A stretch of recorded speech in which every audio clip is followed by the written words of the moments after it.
Subscribe చేయడంతో పాటు bell icon కూడా ప్రెస్ చేస్తే మా వీడియోలు ఫస్ట్ మీరే చూడొచ్చు.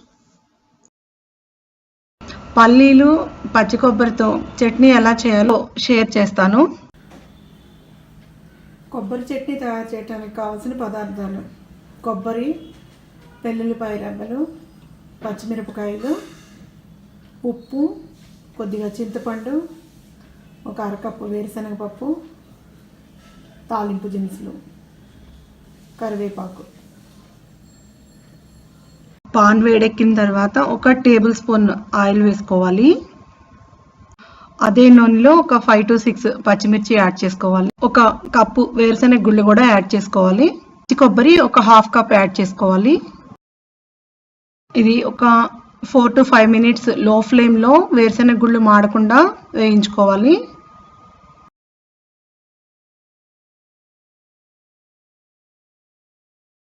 ఒక చిన్న 1/2 లెమన్ సైజ్ చింతపండు కూడా యాడ్ చేయాలి ఈ స్టేజ్లో.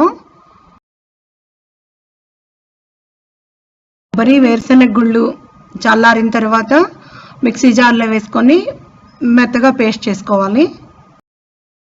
అంత ఉప్పు కూడా యాడ్ చేసుకోవాలి. ఇలా కొంచెం గ్రైండ్ అయిన తర్వాత కొంచెం వాటర్ పోసుకొని మెత్తగా గ్రైండ్ చేసుకోవాలి. వెల్లుల్లి రెబ్బలు ఒక 4, ఒక 1/2 టీ స్పూన్ జీలకర్ర యాడ్ చేసుకొని మళ్ళీ మెత్తగా గ్రైండ్ చేసుకోవాలి, ఫైన్ పేస్ట్ లాగా. కొబ్బరి పల్లి చట్నీ కోసం తాలింపు రెడీ చేసుకుందాము. కొంచెం 1 టీ స్పూన్ ఆయిల్ వేసుకొని అది వేడెక్కిన తర్వాత 2 ఎండుమిర్చి, 2-3 వెల్లుల్లి రెబ్బలు, తాలింపు దినుసులు వేసి కొంచెం పసుపు కూడా వేసుకోవాలి.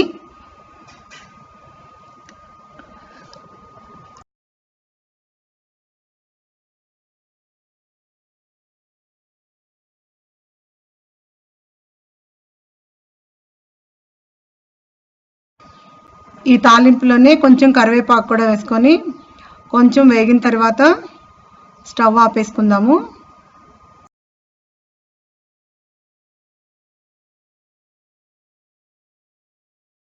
మనం ముందుగా గ్రైండ్ చేసి పెట్టుకున్న పల్లి కోకోనట్ చట్నీలో వేసి మిక్స్ చేసుకుందాము. అంతేనండి, మన కోకోనట్ పల్లి చట్నీ రెడీ అయింది. ఇది దోశ, ఇడ్లీ అండ్ వడలోకి చాలా టేస్టీగా ఉంటుంది. మీరు కూడా ఒకసారి ట్రై చేసి చూడండి. Please share my channel. Thanks for watching.